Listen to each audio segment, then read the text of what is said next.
दोस्तों नमस्कार, मैं Rajnish Kumar PVR aquaculture farm से। कैसी है मेरी पीवीआर एक्वा फैमिली? आप सब स्वस्थ और मस्त है। दोस्तों आज हम इस वीडियो में बात करने वाले हैं कि जो हमारे ग्रो आउट पॉन्ड्स होते हैं या हम जिसमें कहते हैं जिसमें मछलियां बड़ी कर रहे हैं, मतलब बच्चों से बड़े साइज के बच्चे स्टॉक करके बड़े कर रहे हैं, उसमें मछलियां कैसे बड़ी जल्दी फास्ट ग्रोथ हो। एक किसान भाई ने पूछा है।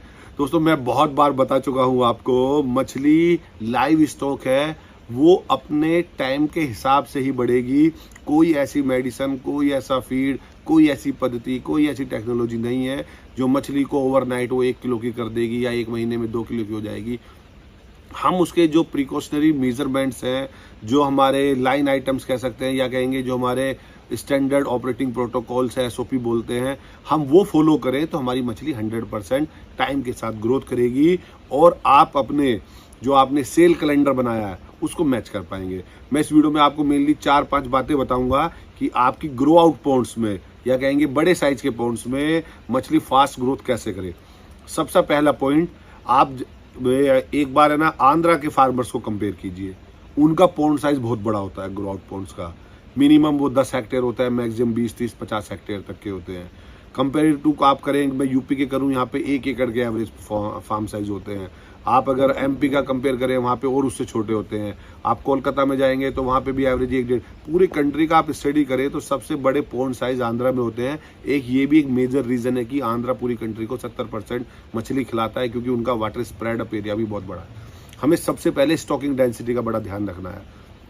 हमें मछली को फास्ट ग्रोथ करना है तो हमें स्टॉकिंग डेंसिटी कम रखनी होगी, ये हमें बड़ा ध्यान रखना है। तो ज़्यादा से ज़्यादा अगर आपको एक एवरेज 800-900 ग्राम की मछली चाहिए आपको, और आपको 8-9 महीने का कल्चर चाहिए, तो आप उसमें बड़े आराम से 4500 मछली स्टॉक कीजिए ईयरलिंग साइज़ की, बड़े अच्छा रहेगा।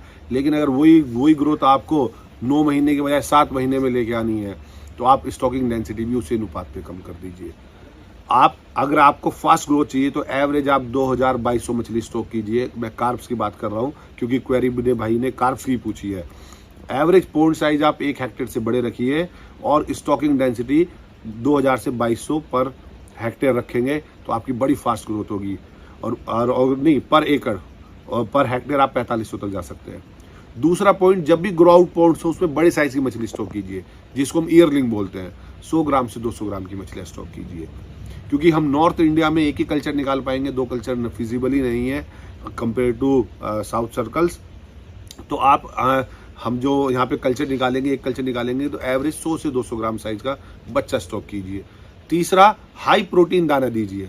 कभी भी मैंने 2 वीडियो शेयर की थी आपको, एक फीडीपीडिया, एक IAFFD की, उन दोनों में मैंने यही जिक्र किया था कौन सी मछली को किस स्टेज पे किस साइज का दाना और क्या प्रोटीन चाहिए। पूरी डिटेल में आप एक बार वीडियो भी देख सकते हैं। तो 28 प्रोटीन से नीचे नहीं जाना है। तो मैंने 3 चीज़ें बड़ी फोकस करी, स्टॉकिंग डेंसिटी, मछली का साइज और फीडिंग। और फीडिंग में भी प्रोटीन हमें 28% से नीचे नहीं जाना है। और चौथा, अच्छे प्रोबायोटिक्स और रेगुलर फर्मेंटेशन।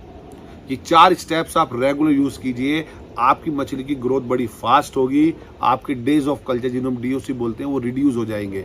बट जब बंदे हाई स्टॉकिंग डेंसिटी कर देते हैं, छोटे साइज का स्टॉक करते हैं, और मैंने बहुत बार ऑब्जर्व किया है कि बहुत सारे लोग हैं ना कार्ब्स में 22 प्रोटीन दाना खिला रहे हैं। दोस्तों हम अपने जो डेज ऑफ कल्चर है वो इंक्रीज कर रहे हैं।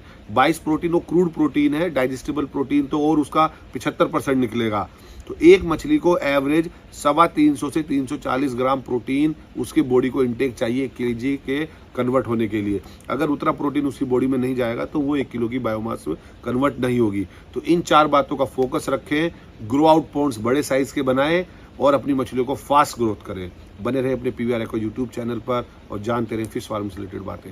धन्यवाद।